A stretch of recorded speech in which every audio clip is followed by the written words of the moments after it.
Bienvenue pour cet atelier pratique sur l'extension des compétences vaccinales du pharmacien. Il y a quelques mois, Cécile Michelet, juste après l'élection du bureau, m'a confié la mission de préparer cet atelier. Et donc, il m'a paru logique de me tourner vers l'UTIP Association pour créer cet atelier sur la vaccination. Si vous vous souvenez, l'année dernière, on avait déjà fait un atelier aussi avec l'UTIP sur justement la vaccination, mais qui était un petit peu différent, puisque là, la convention pharmaceutique a modifié amplement les choses. Donc je vous rappelle juste, l'UTIP Association, c'est une association de pharmaciens, loi 1901, qui a pour but l'information des pharmaciens. Et on est donc un réseau de bénévoles partout en France. Et on vous propose chaque premier lundi du mois une e-soirée et 3 focus les jeudis suivants pour vous tenir informés, notamment des actualités et puis de tout ce qui pourrait y avoir d'actualité à la fois pharmacologique, mais aussi pour la profession. Donc Nicolas Arsac, qui est pharmacien adjoint bénévole dans la région de Reims, va nous présenter les principes généraux et le calendrier vaccinal. Et je reviens moi ensuite sur la partie plus conventionnelle et perspective du coup qu'on a aujourd'hui avec un aspect plus pratico-pratique. Et sans plus attendre, je laisse la parole à Philippe Bessé.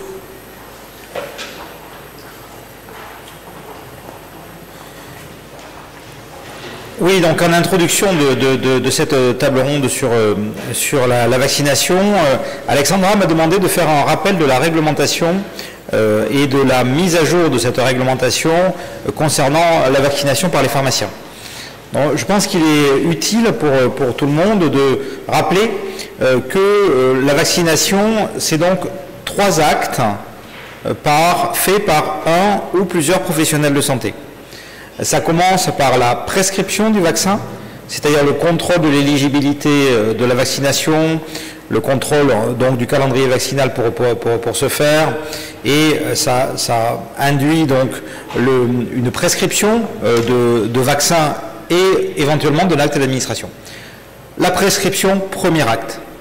La deuxième acte, c'est la dispensation du vaccin, donc c'est-à-dire un acte qui, après prescription, est l'acte pharmaceutique de remise au patient du médicament vaccin. Le troisième acte, c'est l'acte d'administration du vaccin. Cet acte d'administration est donc l'injection du vaccin, l'inscription dans le carnet de vaccination et donc les explications à donner aux patients autour des effets secondaires indésirables potentiels de la vaccination, de l'acte d'administration. Alors, où nous en sommes? De tout temps, les pharmaciens, évidemment, c'est le monopole, sont les seuls à pouvoir dispenser le vaccin. Depuis l'avis de la Haute Autorité de Santé sur les 15 maladies dont on va parler pendant cette séance, le pharmacien est habilité à administrer le vaccin. Cette administration, elle a été vérifiée dans un acte réglementaire publié par le ministère de la Santé. Vous pouvez donc dès aujourd'hui administrer le vaccin. La seule problématique, c'est que ce n'est pas remboursable. Vous pourrez à partir du 7 novembre, à cause de règles de respect de l'ONDAM sur lesquelles je ne m'étends pas, à partir du 7 novembre, vous pourrez administrer ces 15 vaccins après une prescription médicale. Donc je reprends, à partir du 7 novembre, le pharmacien est désormais habilité à dispenser et administrer le vaccin. Il nous manque un texte législatif pour mettre dans le marbre la possibilité de tarifer l'acte de prescription du vaccin, et il nous manque un avis de l'Agence nationale de sécurité du médicament qui ensuite permettra au ministre de la Santé de faire un arrêté permettant aux pharmaciens de prescrire le vaccin. Il est possible que dans cet arrêté figure une obligation de compléter la formation qui est a déjà été réalisée par les pharmaciens sur l'administration, parce que c'est le même type d'administration que pour la grippe et pour le Covid. Mais en revanche, il est évidemment très utile d'avoir des informations sur les pathologies, sur l'épidémiologie, sur le calendrier vaccinal des 15 pathologies dont on parle. Donc il est possible qu'il y ait une remise à jour demandée par les autorités de santé sur la prescription du vaccin avant de pouvoir se lancer dans l'acte complet. Donc pour faire court, l'acte complet de vaccination, prescription, délivrance et administration sera possible au 1er janvier 2023, à condition que nous trouvions une majorité à l'Assemblée nationale pour voter le projet de loi de finances et de sécurité sociale qui contiendra l'élément législatif qui nous manque. Voilà. Donc, un peu de patience pour la prescription, mais c'est déjà bon pour l'administration, et je pense que c'est nécessaire d'avoir cette séance, et je vous remercie à tous les deux de nous en faire bénéficier.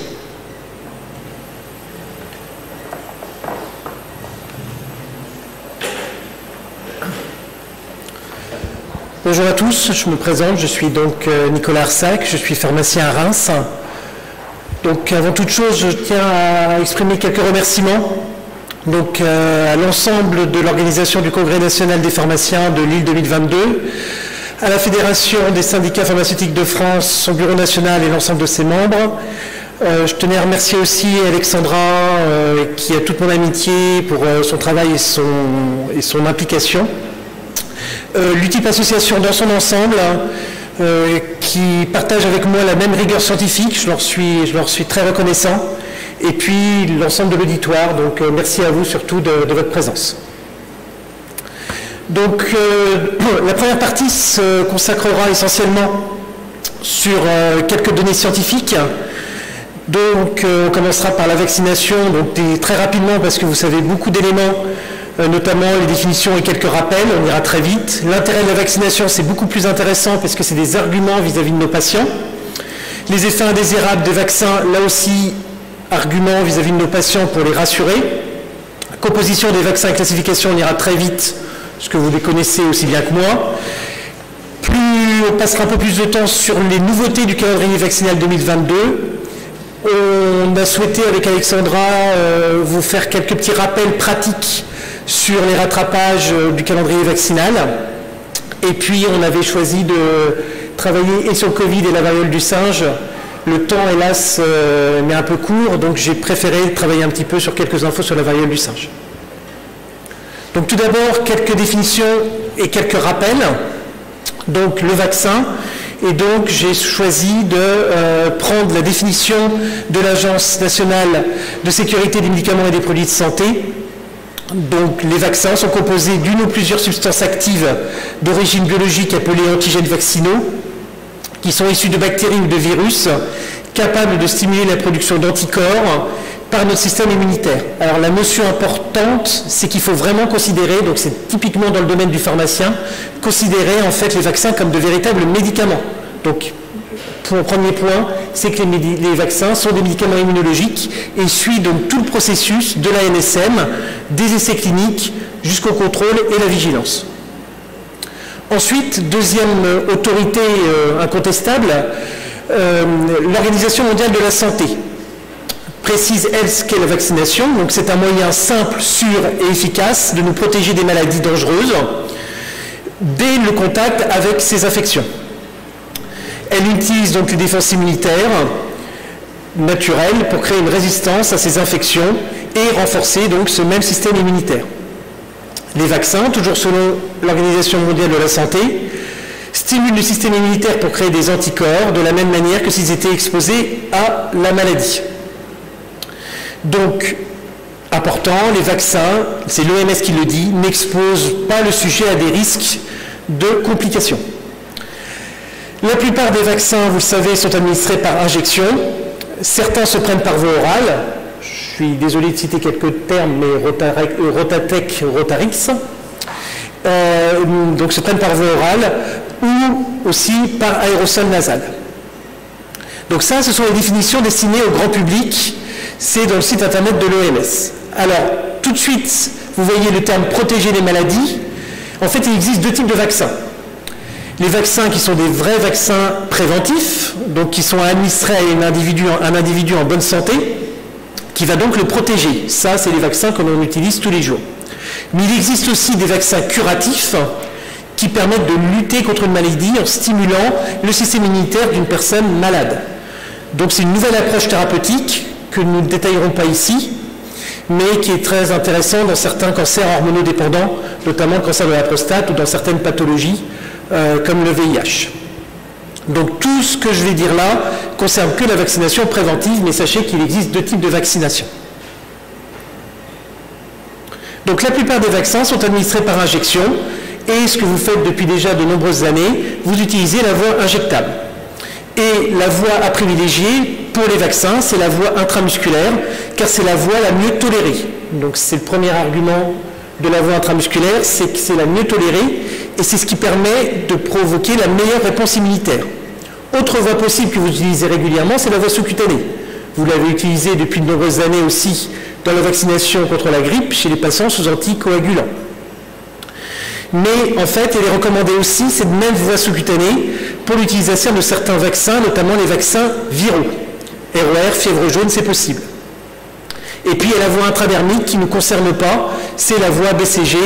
Alors, c'est une voie qui est quand même relativement complexe et qui demande quand même une compétence médicale qui n'est pas, pour l'instant, du domaine du pharmacien. Donc, l'administration du vaccin est un acte invasif et donc nécessite une formation du professionnel de santé. Les autres voies, je ne vais pas y rester 50 ans, la voie orale, on l'a citée. Donc l'intérêt, c'est qu'on obtient une immunité locale, donc c'est intéressant pour les pathogènes qui utilisent la voie orale comme porte d'entrée. Donc on l'a dit, les rotavirus. Alors un petit mot, c'est surtout historique sur les vaccins polio. Il existe deux types de vaccins polio. Un vaccin polio qui est introuvable en France, qui est un vaccin vivant par voie orale. Donc c'est réservé aux situations épidémiques, donc c'est un vaccin qu'on appelle le vaccin Sabin, à ne pas confondre avec le vaccin qui lui est inactivé par voie injectable, qui est un vaccin de type Salk, qui lui est disponible en France. La voie nasale, c'était le Fluenz-Stretra, qui n'est pas actuellement disponible, mais c'est une voie d'avenir, notamment pour le Covid-19, donc différentes recherches, je vous ai mis Institut Pasteur et des équipes INRE, Université de Tours. Et puis d'autres voies, la voie intradermique. Donc, en France, voie injectable, voie orale. Je passe sur les mécanismes d'action qui nous prendraient trop de temps, donc là, je vous invite à revoir vos cours d'immunologie. Donc, deux types de réponses à la vaccination. Une vaccination va provoquer en fait une réponse qui est une réponse humorale, donc qui repose en fait sur les lymphocytes B et la production d'anticorps, et une production aussi d'une voie cellulaire qui est moins spécifique, ce sont les lymphocytes T. Très important, il existe une mémoire, des lymphocytes B mémoire, des lymphocytes T mémoire, et donc la mémoire immunitaire, notamment avec les vaccins inactivés, inertes, doit être reboostée, doit être relancée par des rappels. Rôle du pharmacien, insister sur l'importance des rappels. Donc la première injection, ou les premières injections primo-vaccination, va être à l'origine d'une réponse immunitaire qui va être brève et peu spécifique. En revanche, la nouvelle injection, donc le rappel vaccinal, va être à l'origine d'une réponse qui va être beaucoup plus prolongée et beaucoup plus spécifique. Alors, quand est-ce qu'on met en place un rappel? Je vous dis, c'est la majorité des cas, vaccin inerte, vaccin inactivé. Donc ça dépend du type de vaccin et ça dépend aussi du statut immunitaire du patient. Un patient qui serait immunodéprimé aurait besoin de rappel. C'est la 4e dose de rappel Covid chez les patients immunodéprimés qu'on fait depuis plusieurs semaines. Donc ça, l'importance pour insister sur les rappels, c'est du rôle du pharmacien.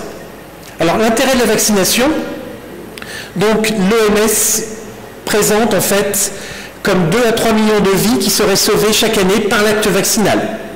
Il y a un intérêt sanitaire et un intérêt économique. Et puis l'objectif de la vaccination, c'est éviter d'attraper, de subir la maladie, mais surtout les complications. Les complications qui peuvent être aggravées par la préexistence de certaines pathologies avant. Donc, en France, on a éradiqué la polio, la diphtérie. Donc, se vacciner, c'est l'acte de prévention le plus efficace pour lutter contre certaines infections et les complications et les séquelles. Donc, c'est pour ça que l'on suit strictement le calendrier des vaccinations, mis en place par les autorités sanitaires.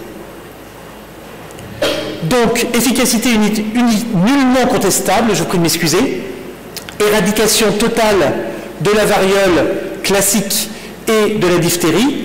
Les cas de tétanos existent encore en France, restent quand même modérés, et nous avons encore de la rubéole et nous avons encore de la rougeole. Donc, rôle essentiel du pharmacien, acteur essentiel de santé publique, et Alexandra y reviendra, c'est la nouvelle place du pharmacien dans le parcours vaccinal pour nos patients.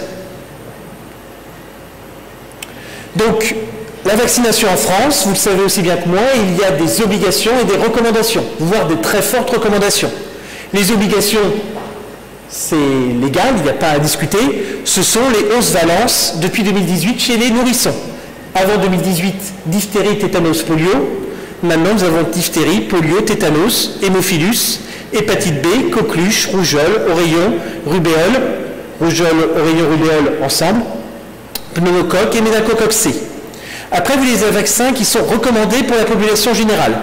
Les mêmes 11 valences, mais aussi la vaccination anti-méningococcique avant 2 ans, c'est la nouveauté BEC0, on y reviendra.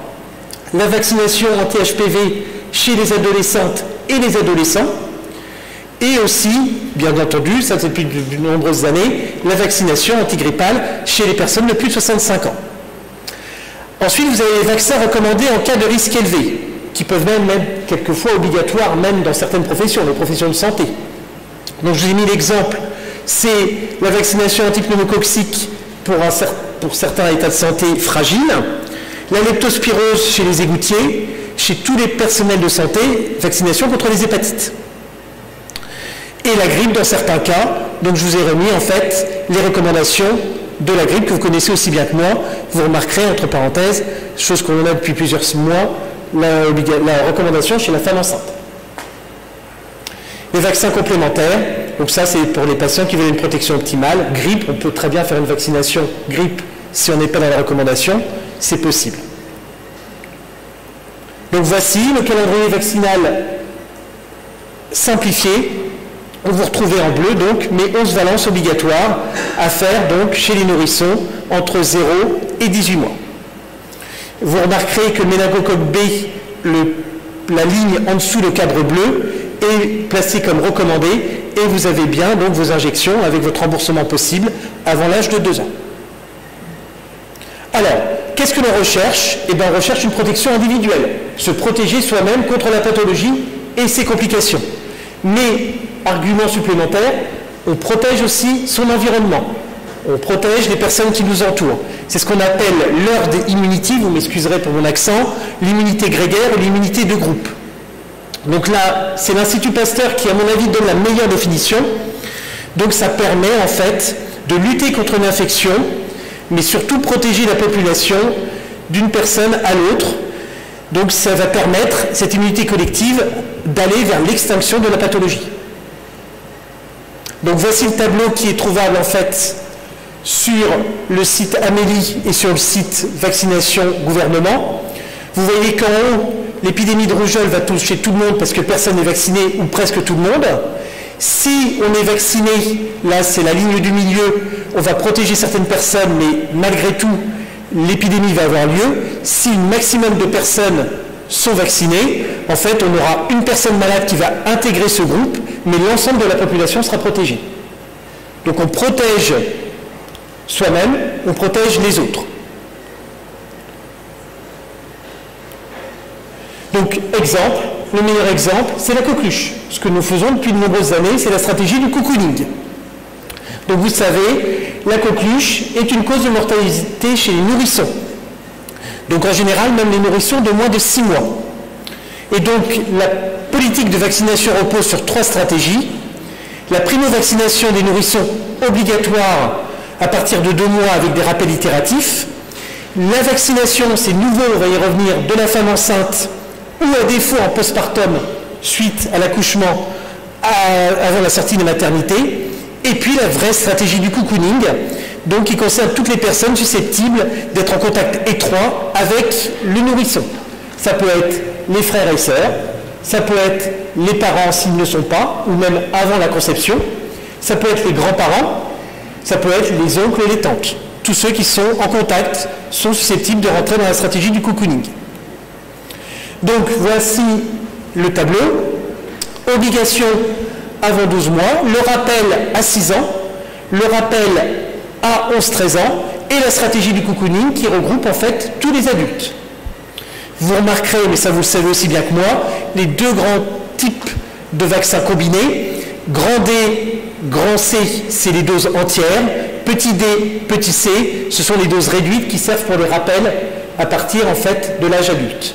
Et si l'enfant a bien eu sa dose entière à 6 ans, on donne aussi une dose réduite à 11-13 ans. Donc, il y a un autre problème en pharmacie, c'est le rejet de la vaccination. Alors là, ça me prendrait trop de temps, c'est un sujet qui me passionne, mais ça prendrait trop de temps. Il faut savoir que de tout temps, si vous voulez, il y a toujours eu un rejet vaccinal, historiquement. Toutes les sociétés, toutes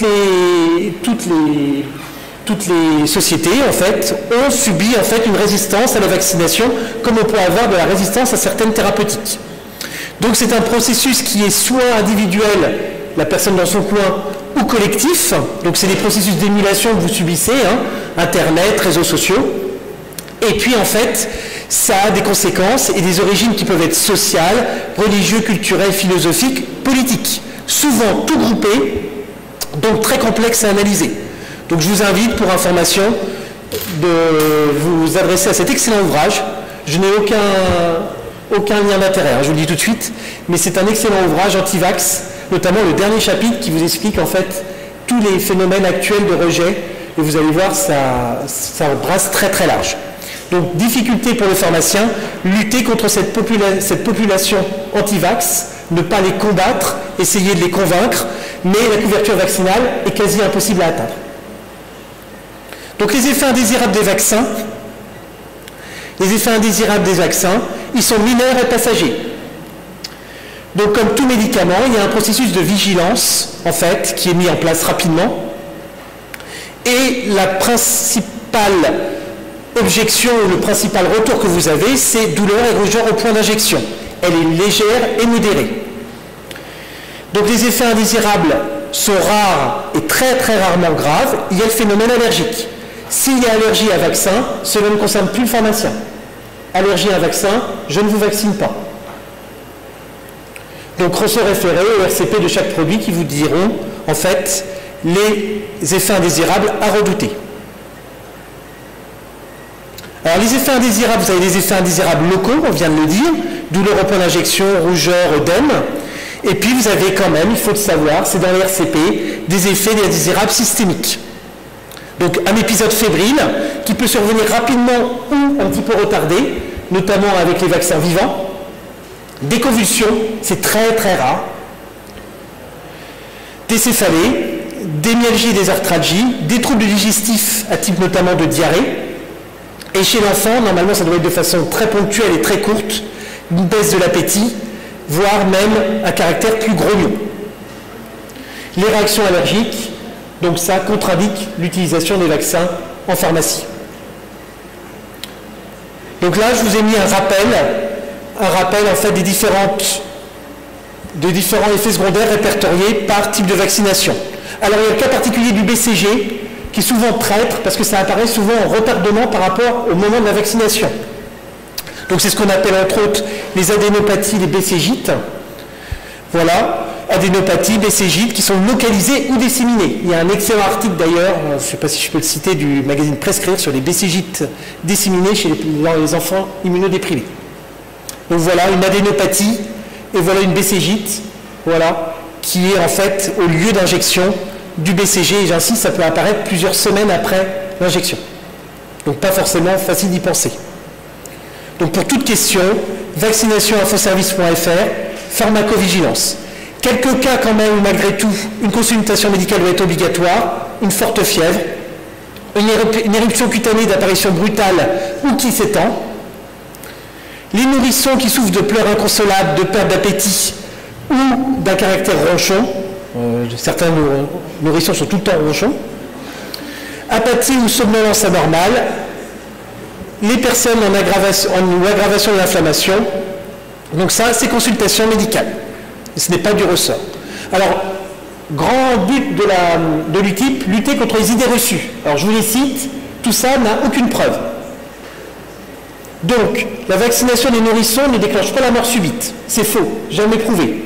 La vaccination contre la coqueluche n'entraîne pas de dommages cérébraux. Pas actuellement. La vaccination RER ne déclenche pas ou n'aggrave pas un autisme. La vaccination contre les méningites et contre l'hémophilus n'augmente pas le risque de diabète, c'est faux. La vaccination contre l'hépatite B et le papillomavirus ne déclenche pas de sclérose en plaques.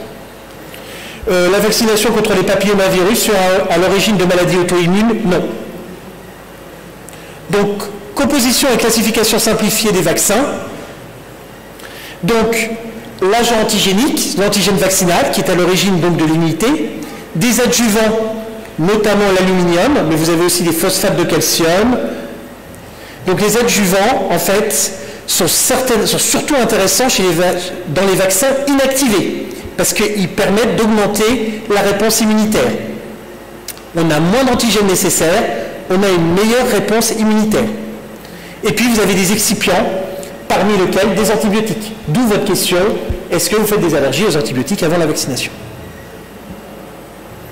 Classification simplifiée des vaccins. Alors il en existe plusieurs. Je vais aller au plus simple. Les vaccins vivants atténués, donc ce sont des germes vivants qui permettent d'avoir une réponse immunitaire qui est souvent rapide et durable, et les vaccins inactivés ou inertes qui ne contiennent pas d'antigènes vivants. Donc ça peut être la totalité de l'agent infectieux, c'est très très rare, il n'y en a pratiquement plus. Souvent maintenant c'est des fragments de l'agent infectieux, c'est le vaccin anti-grippe par exemple, ou le vaccin anti-diphtérie, le vaccin anti-coqueluche. Donc ce sont des morceaux, des parties de virus qui sont totalement inactivés, donc non vivants. Et vous avez les nouveaux vaccins, qui sont les vaccins en fait à base de matériel génétique. Donc c'est le génie génétique, comme contre le Covid, action qui est rapide, et c'est surtout, mais qui n'est pas à l'âge prolongé, donc souvent nécessité de rappel. Donc les vaccins vivants atténués, vous les connaissez, à cible bactérienne, c'est le BCG, et les vaccins à cible virale, je vous ai mis surtout fièvre jaune, RER, les rotavirus par voie orale, le vaccin oral contre la polio, la varicelle et le zona.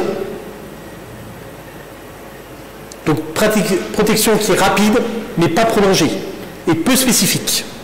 Une injection peut être suffisante, et les contre-indications, ce qui n'est pas le cas des vaccins inactivés. Les vaccins vivants sont contre-indiqués chez la femme enceinte, et ils sont contre-indiqués chez les personnes immunodéprimées. Les vaccins inactivés ou inertes, alors je vous prie de m'excuser pour la rature, c'est parce que je l'ai pris sur une thèse d'un jeune homme, mais il s'était trompé. Donc la grippe fait partie des vaccins à cible virale, mais sous-unitaire. Donc je l'ai transféré d'une colonne à l'autre, donc vous m'excuserez pour la rature. Donc souvent, c'est des vaccins à cible bactérienne, donc diphtérie, tétanos, les méningocoques, et puis la coqueluche acellulaire. Donc là, en revanche, on n'a plus de pouvoir infectant de l'antigène, ils sont plus sûrs, mais nécessité d'un rappel. Et donc ce sont les vaccins qui nous concernent, nous pharmaciens. Nous, on ne s'adresse qu'à ces vaccins-là. On s'adresse qu'aux vaccins inactivés ou inertes. Et on s'adresse qu'au rappel. On ne s'occupe pas de la primo-vaccination. Donc, je serais tenté de dire, je vais être vulgaire, cool. Le risque est très très limité. Voilà. Donc ça, c'est des vaccins commercialisés en France, vous les connaissez aussi bien que moi. Donc le calendrier vaccinal, vous le connaissez. En bleu, donc ce qui est obligatoire, donc les 11 valences. Vous avez le rappel du DTCA polio, en fait, à 6-8 ans. Le rappel à 11-12 ans encore. Et vous avez, ce qui est intéressant, la nécessité ou la très forte recommandation de l'HBV chez les adolescents et adolescentes. Donc quelles sont les nouveautés? Donc c'est, on a déjà cité, la nouveauté 2022, c'est on recommande fortement la vaccination de la coqueluche chez la femme enceinte au deuxième trimestre de grossesse, en privilégiant entre la 20e et la 36e semaine d'aménorrhée. Vaccin tétravalent, c'est-à-dire petite diphtérie, petite coqueluche. Vaccination contre les méningocoques de sérogroupe B chez les nourrissons de 2 mois à 2 ans, 2 injections plus un rappel, 3 injections à faire, donc première dose à 3 mois, deuxième dose à 5 mois et rappel à 12 mois. La grippe saisonnière, donc recommandée aussi maintenant pour les professionnels de santé qui sont en contact avec des animaux qui souffrent de grippe, voilà, en sachant qu'on ne connaît pas très bien les processus de transmission, mais on s'est rentré dans la population recommandée. Et pour info, l'Influvac Tétra peut être désormais utilisé à partir de l'âge de 6 mois. Dernier vaccin, un vaccin Trumanda, qui est à partir de 10 ans, qui n'est pas remboursé. Donc ça, c'est pour la prévention contre les invasions méningocoxiques par Neisseria meningitidis, mais chez l'enfant de plus de 10 ans, non remboursé, et c'est pour les cas à risque. Le rattrapage, les points essentiels, chaque dose de vaccin reçu compte. Donc on ne recommence plus jamais tout à zéro. C'est le plus simple, vous ne pouvez pas vous tromper, tout ce qui est fait n'est plus à faire. À partir du moment où l'âge minimal est assuré, que l'intervalle entre les doses est assuré et que la dose antigène est adaptée. On se cale toujours sur le dernier calendrier vaccinal en vigueur, en l'occurrence en 2022, dans les PAM recherchés des 2013 ou des 2003. Tous les vaccins peuvent être administrés le même jour, ça c'est très important. On peut administrer jusque 4 vaccins par jour. Notamment, on peut administrer plusieurs vaccins ensemble quand ils sont inertes ou inactivés. C'est ce que vous avez fait d'ailleurs en faisant grippe plus Covid. On pourrait très bien faire diphtérie, tétanos, polio plus Covid, puisqu'on est tout ça dans l'inactivé. En revanche, par contre, on laisse un espace minimum de 2,5 cm entre les points d'injection, dans la mesure du possible. Une exception, c'est les vaccins vivants. Les vaccins vivants, notamment la fièvre jaune et le RER, on nous recommande fortement 1 mois entre les deux, qui sont 2 vaccins vivants. On considère la tolérance, c'est-à-dire en fait qu'on limite le nombre de rendez-vous, vaut mieux en faire plusieurs le même jour, s'assurer que le rappel est assuré, plutôt que faire revenir la personne. Et puis, on protège toujours en priorité contre les infections sévères. Tétanos, c'est qu'à n'importe quel âge. Coqueluche avant 6 mois, vous le savez. Tout ce qui est infection invasive chez le nourrisson au sens large. La rougeole dès que possible. Et le papillomavirus chez les adolescents et les adolescentes. Il n'est pas dangereux, là aussi cool, quand c'est inactivé ou inerte, il n'est pas dangereux d'administrer un vaccin chez une personne qui est déjà humain. Donc il n'y a pas de risque. Et on fait le rattrapage le plus rapidement possible dès qu'il est repéré, rôle du pharmacien de repérer donc les écarts ou les retards dans le calendrier vaccinal. Donc en fait, on regarde simplement le nombre de vaccins que le patient doit recevoir à son âge. Et on rattrape le plus rapidement possible.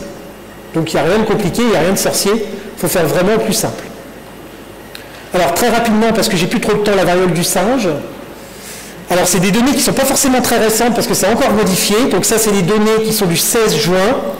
Donc au 14 juin, on avait 125 cas. Alors apparemment depuis le début de semaine, on était à plus de 200 cas.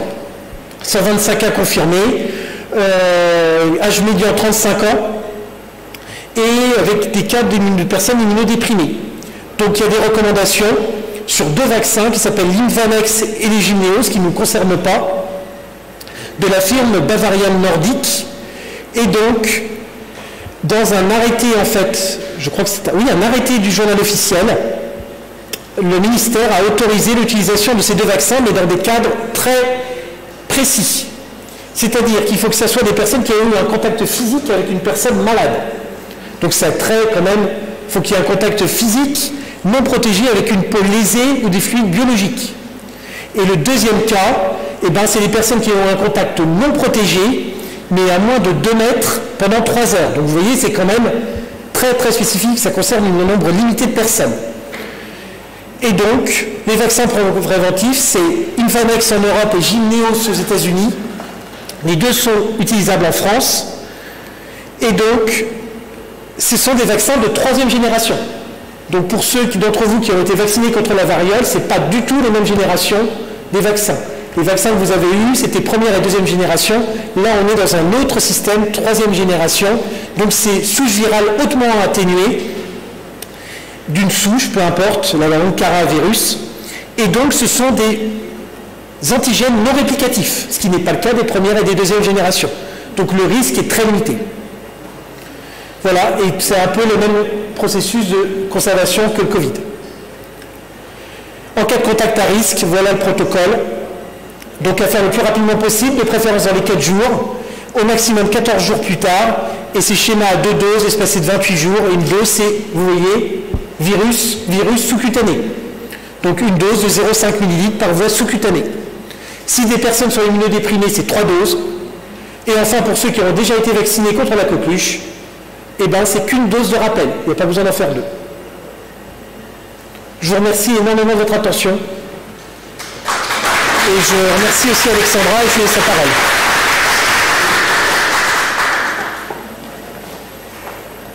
Merci Nicolas pour ton intervention très claire, comme toujours. Hop, je vais juste mettre le deuxième diaporama.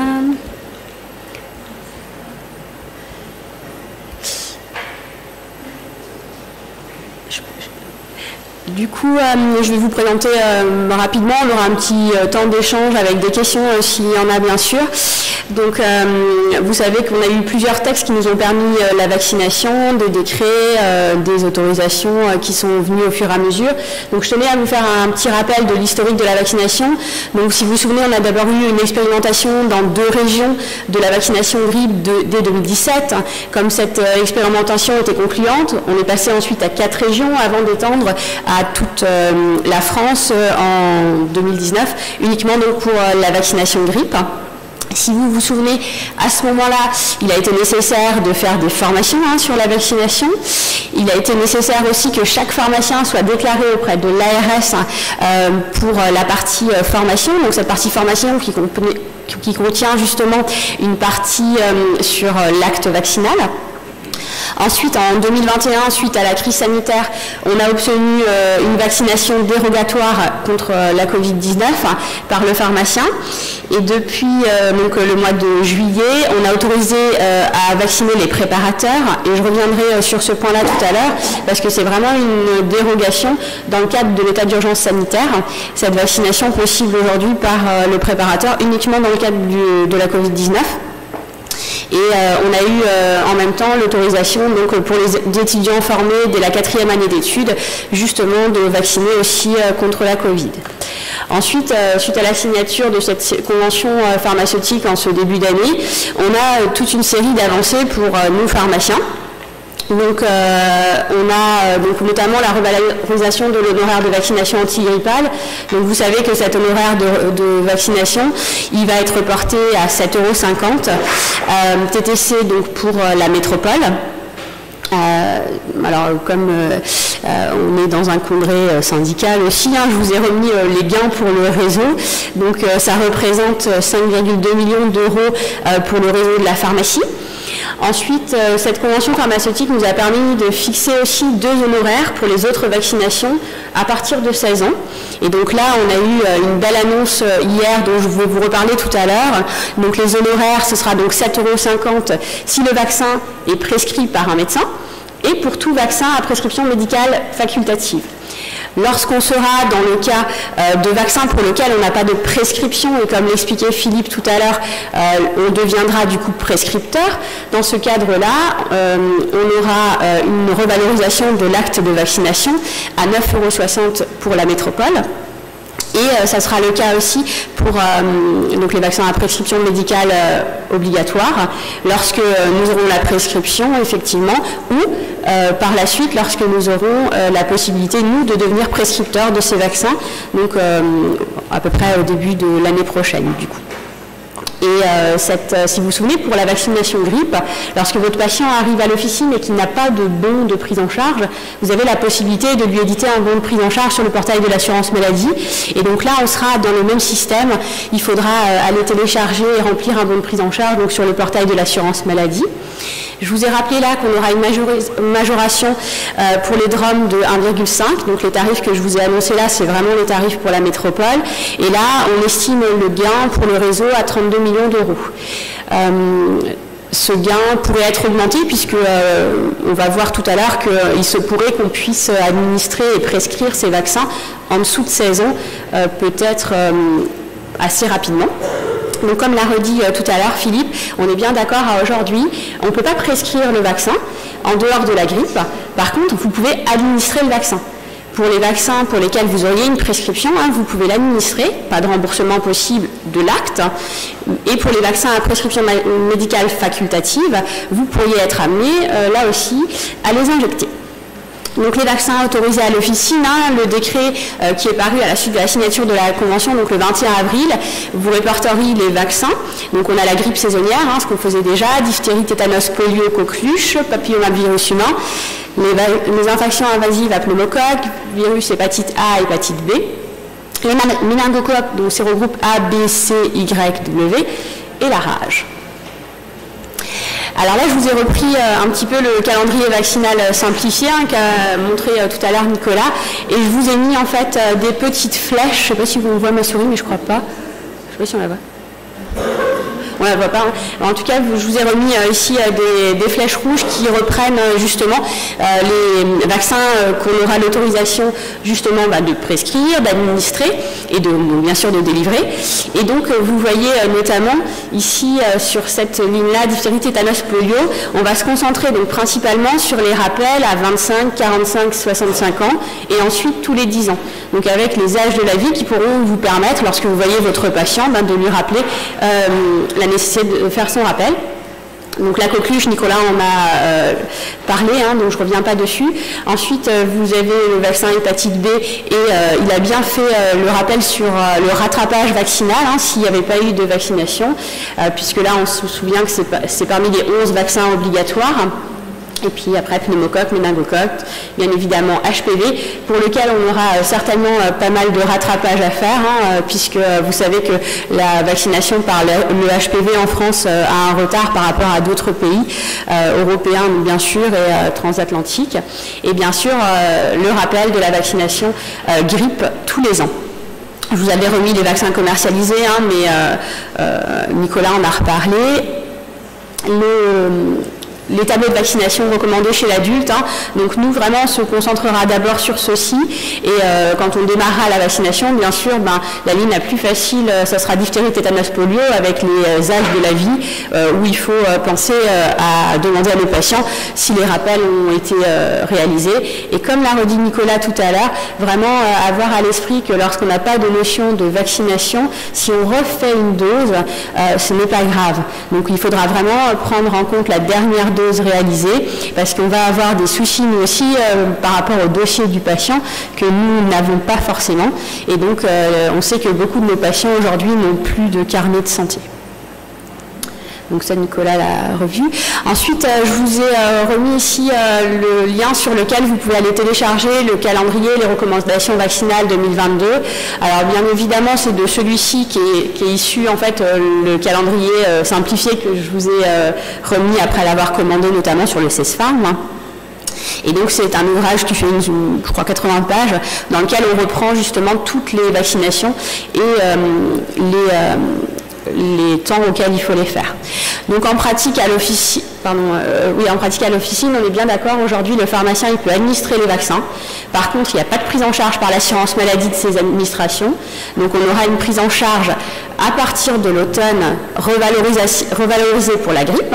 Donc on va commencer la campagne de vaccination antigrippale à l'ancien tarif, pour la poursuivre ensuite avec le nouveau tarif. Et donc là, Philippe en a reparlé tout à l'heure, on a un décalage d'interprétation des textes entre les juristes de la profession et la CNAM. Et donc, voilà, on aura une application de cette revalorisation au 7 novembre et non pas au 1er octobre, donc 6 mois après la Convention. On a donc une exonération de TVA sur les actes d'injection du vaccin.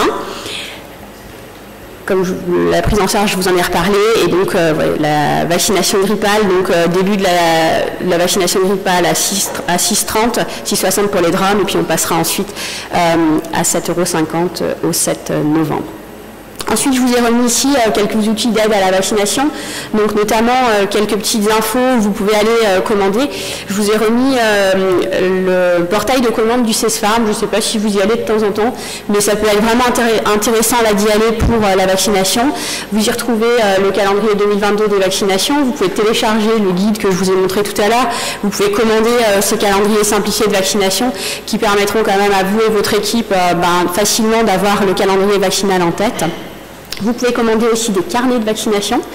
Et puis vous avez toute une série de brochures aussi sur la vaccination, des affiches de campagne de vaccination qui pourront vous être utiles justement pour relayer l'information. Ensuite, je vous ai remis quelque chose qui est assez de saison avec l'apparition des vacances. Vous avez les conseils aux voyageurs sur le CESFARM et dans la partie du milieu préparez votre voyage, vous retrouvez justement les petits conseils concernant les vaccinations du voyageur. Ensuite, vous parlez un petit peu de la formation. La formation, comme on l'a dit tout à l'heure, on ne sait pas encore exactement ce qu'il y aura dans cette formation. Donc vous vous souvenez que pour la vaccination antigrippale, on a dû faire au départ des formations qui avaient une durée de 7 heures. On est passé ensuite à 6 heures. Ensuite, on a eu pour l'extension, pour les préparateurs, on a eu une formation par les pairs qui était possible. Là, effectivement, dans le cadre de l'extension vaccinale, on devrait avoir, comme on l'a dit tout à l'heure, une nécessité de formation, mais à ce jour, on ne connaît pas les modalités de cette formation. Donc, les organismes de formation seront là, bien sûr, sollicités. Ça sera probablement une formation validante par un organisme de formation. Par contre, est-ce qu'on aura une partie à nouveau sur l'administration du vaccin pour ceux qui ont déjà fait la partie administration du vaccin? Ça serait quand même un peu redondant. Maintenant, on devrait avoir un détail sur les pathologies et certainement sur les différents types de vaccins, les effets indésirables et, comme l'a redit Nicolas tout à l'heure, notamment les objections à la vaccination. Et on attend bien entendu aussi un questionnaire prévaccinal comme on l'a eu pour la vaccination contre le Covid. Je voulais juste vous refaire un petit point sur la vaccination Covid. Donc, vous savez que la vaccination Covid, c'est vraiment dans le cadre de l'état d'urgence qu'elle nous a été accordée. Et vous avez vu qu'elle ne fait pas partie des 15 vaccinations qu'on aura le droit de faire par la suite. Donc il se peut qu'on soit amené à ne plus pouvoir vacciner contre le Covid à un certain moment. Donc c'est vraiment une mission dérogatoire dans le cadre de l'état d'urgence. Ça paraît assez hallucinant, mais pour l'instant, il ne fait pas partie des vaccins qui sont dans le décret qui est paru au mois d'avril. Comme je vous l'ai dit, vraiment les préparateurs, ils ont été ajoutés aux professionnels pouvant participer à la vaccination, mais c'est dérogatoire. Et aujourd'hui, les textes ne prennent absolument pas en compte le préparateur pour la vaccination par ces 15 vaccins. Ni la grippe. La grippe, c'était une dérogation là aussi dans le cadre de l'état d'urgence, mais à partir de l'automne ou à la fin de l'état d'urgence, voilà, qu'est-ce qu'il en sera exactement. Et enfin, la dernière nouveauté, celle d'hier, donc la présidente de l'HAS a annoncé avoir voté en conseil d'administration, avoir voté l'administration et la prescription des vaccins pour les enfants à partir de 2 ans. Donc ça, c'est très important pour nous puisqu'on avait jusque-là dans le texte la vaccination à partir de 16 ans. Alors, ils ont voté donc ceci de façon très large, sauf pour les immunodéprimés. Par contre, on aura un texte qui sera publié la semaine prochaine, a été annoncé par la présidente de l'HAS. Donc scrutez bien ce qui est annoncé la semaine prochaine. Les professions qui seront concernées justement par cette extension de possibilités d'administration et de prescription. Et il se peut effectivement que nous soyons amenés à vacciner bien plus tôt que finalement les 16 ans. Donc à voir ce qu'il y a dans le texte par la suite. Mais on a de belles perspectives, en tout cas. On voit que la profession s'est bien battue pour la vaccination depuis de nombreuses années, qu'on a montré qu'on savait faire, qu'on était au rendez-vous. Et je pense qu'avec la vaccination Covid, ça a vraiment accéléré les choses. Et maintenant, comme dit, à vous de jouer. Et puis, soyez au rendez-vous des vaccinations, toutes, sur l'extension de la vaccination. Voilà.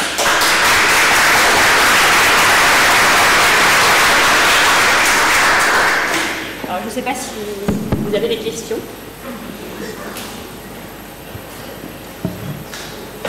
Merci à tous deux, c'était très clair et très scientifique. Juste Nicolas, tu as envisagé les vaccins ARN et tu as passé un peu vite dessus en disant que pourquoi il y aura une dose réitérée et pourquoi ça ne tient pas plus longtemps. Est-ce qu'il y a des sous-variants avec un motif antigénique qui change chaque fois et nos anticorps ne s'adaptent pas, ou alors c'est le vaccin ARN qui n'est pas suffisamment, qui ne tient pas dans le temps? Point d'interrogation.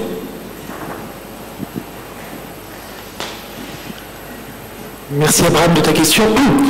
Je pense que c'est simplement une constatation, excuse-moi, une constatation d'un fait, c'est-à-dire en fait qu'effectivement un vaccin ARN, comme j'ai dit, a pour avantage quand même d'être relativement adaptable, hein, puisqu'on peut rapidement, si tu veux, en refaire. C'est rapide, quand même le Covid, même si on en souffre depuis quelques mois, c'est quand même un phénomène relativement récent, hein, c'est à 3 ans. Donc on a réussi à avoir des vaccins quand même avec une rapidité quand même qui était inégalée avant. C'était simplement une constatation, Abraham, en fait. Si tu veux, c'est que force est de constater qu'on est obligé de revenir à la vaccination rapprochée. Est-ce que ça sera le cas pour les autres vaccins à base de matériel génétique? Je n'en sais strictement rien. Force est de constater que de toute façon, la 4e dose est recommandée maintenant pour la quasi-population qui ne l'a pas eu. Donc c'était une constatation, tout simplement. Je n'ai pas les infos scientifiques pour l'avenir, mais certainement que dans l'avenir, il y aura des vaccins à base de matériel génétique. D'ailleurs, je me permets un petit point. La classification que j'ai présentée là est très simplifiée. Hein.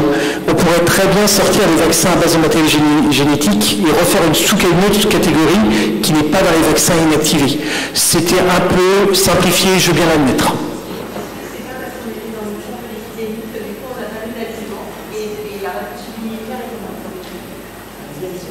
Est-ce que c'était pas parce qu'on était dans l'urgence de l'épidémie et du coup il y a eu une réduction au maximum d'adjuvants pour que ça convienne au plus grand nombre de personnes et de ce fait la réponse immunitaire est moins forte? C'est pas impossible. Je me permets simplement, pour rebondir sur votre excellente remarque, par exemple le vaccin anti-grippe n'a pas d'adjuvant aluminium. Ça, c'est un argument que vous donnez tous les jours quand vous vaccinez contre la grippe. Et on le fait, entre guillemets, que tous les ans. Force est de constater aussi que la vaccination anti-grippe, on le fait à plus 4 mois, plus 6 mois. Vaccination anti-Covid, excusez-moi. Oui. Oui, c'est vrai aussi. Mais des fois, si vous voulez, d'une année sur l'autre, les vaccins sont les mêmes. Donc ça ne fait que... voilà. Mais effectivement, votre remarque est fortement probable. Oui. Peut-être qu'il n'y a pas d'adjuvant et que c'est que le matériel génétique seul. Ah, une dame. Moi j'avais une petite question, alors pour le coup très pratique, mais qui sera évolutive. En fait, à partir du moment où on a le droit d'injecter les vaccins, si le patient se présente avec l'ordonnance, qui souhaite qu'on lui injecte parce que c'est plus simple plutôt de retourner, comment est-ce qu'on fait pour que ça figure et que le médecin soit informé du fait, enfin la mise à jour finalement du carnet de santé, du carnet de vaccination? À terme, c'est avec mon espace santé, j'imagine, mais est-ce que c'est déjà possible pour nous? Enfin, ce sera... Alors aujourd'hui, on pourra effectivement mettre la délivrance et donc l'ajouter dans l'espace santé. Après, mon espace santé. Maintenant, tant que tout n'est pas activé, il faudra normalement informer aussi le prescripteur ou le remettre dans le carnet de vaccination du patient s'il en avait un. D'accord. Donc nous, on est habilité à rajouter la mention le tampon, on le fait pour la grippe déjà, même pour les enfants, donc c'est voilà, on est également à condition que les textes quand ce soit. Alors à partir de 16 ans, on pourra. Maintenant, il faudra effectivement qu'on ait l'autorisation, et si on fait partie des professionnels qui ont l'autorisation pour les enfants. Juste une petite remarque, pensez qu'il y aura une formation obligatoire, mais elle n'est pas encore définie, et j'ai insisté là-dessus. On voit fleurir de nombreuses formations là sur la vaccination. Ces formations aujourd'hui, elles ne vous permettront pas l'administration des 15 vaccins. Donc du coup, soyez juste attentifs au fait que vous pouvez vous former sur la vaccination, c'est une excellente chose pour être prêt, mais tant qu'on n'a pas la publication des textes, il faudra peut-être là aussi refaire une formation dont on n'a pas la teneur, ni le contenu, ni la durée, ni les modalités exactes. Comme j'ai dit tout à l'heure, je ne pense pas qu'on nous rajoute l'acte vaccinal pour ceux qui l'ont déjà, mais on a aussi des pharmaciens qui ne sont pas encore formés à l'acte vaccinal, et on aura différents modèles de formation, certainement, avec des formations qui reprennent l'acte vaccinal pour ceux qui n'auraient pas encore, et des formations qui reprennent l'administration de ces 15 vaccins qu'on vous a cités.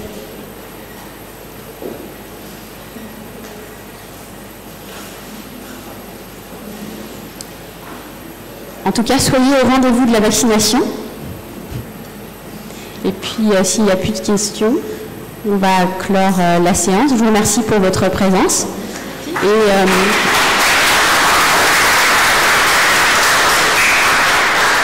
Et n'oubliez pas votre adhésion à l'UTIP pour qu'on puisse vous proposer encore plus d'informations, notamment lorsque la vaccination sera effective. Bonne rentrée à tous et à bientôt. Au revoir.